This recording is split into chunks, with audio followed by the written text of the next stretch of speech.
নমস্কার বন্ধুরা, ফুড ফরএভারে সকলকে আবারও স্বাগত। আজ আমি আপনাদের সাথে শেয়ার করব চানা মশলা বা কাবুলি চানার রেসিপি।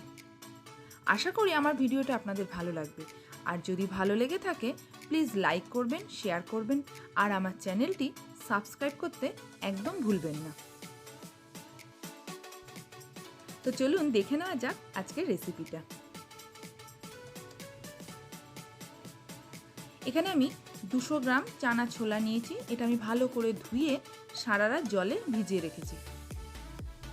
এবার এটা প্রেসার কুকারের মধ্যে দিয়ে এর মধ্যে দিয়ে দেবো 1 টিস্পুন মতো নুন, আর দিয়ে দিচ্ছি 1 পিঞ্চ বেকিং সোডা। এবার এটা আমি 6 থেকে 7খানা সিটি দিয়ে নেব। চানা ছোলাগুলো আমার সেদ্ধ হয়ে গেছে। কেমন সেদ্ধ হয়েছে আমি আপনাদের দেখিয়ে দিচ্ছি। এখানে আমি নিয়েছি মাঝারি সাইজের 2টো পেঁয়াজ আর একটা টমেটো। এটার আমি একটা পেস্ট তৈরি করে নেব। ওভেনে কড়াই বসিয়ে দিয়েছি। কড়াইতে দিয়ে দেবো 3 টেবিল স্পুন মতো সর্ষের তেল। তেলটা ভালো করে গরম হয়ে গেলে এর মধ্যে দিয়ে দেবো 2টো শুকনো লঙ্কা আর জিরে ফোড়ন। ফোড়নটা ভাজা হয়ে গেলে পেঁয়াজ আর টমেটোর পেস্টটা আমি এর মধ্যে দিয়ে দিচ্ছি। এটা দিয়ে বেশ কিছুক্ষণ মশলাটা আমি কষে নেব।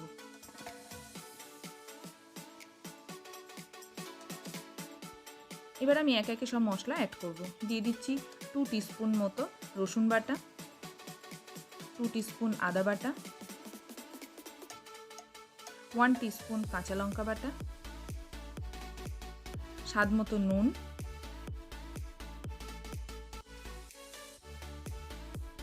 হলুদ, 1 teaspoon Kashmiri red chilli powder.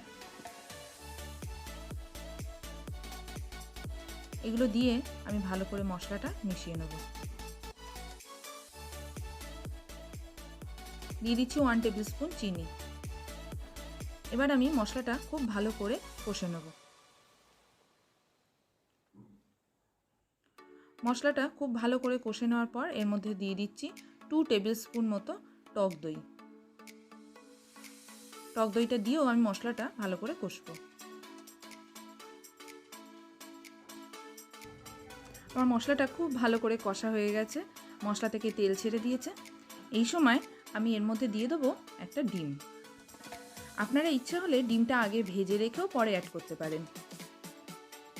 এবার যতক্ষণ না ডিমের কাঁচা গন্ধটা যাচ্ছে ততক্ষণ আমি মশলার সাথে এটা খুব ভালো করে কষবো।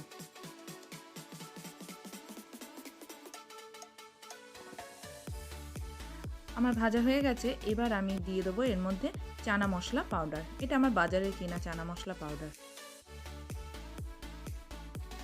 মশলাটা ভাজা হয়ে গেলে এর মধ্যে আমি সিদ্ধ করে রাখা কাবলি চানাগুলো অ্যাড করব। খুব ভালো করে এটা মশলার সাথে মিশিয়ে আমি চাপা দিয়ে হতে দেবো 5 থেকে 6 মিনিট।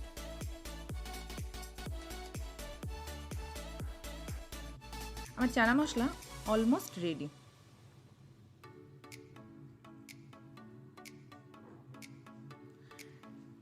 এর মধ্যে আমি দিয়ে দিচ্ছি 1 টিস্পুন মতো গরম মশলা, দিয়ে দিলাম কসুরি মেথি,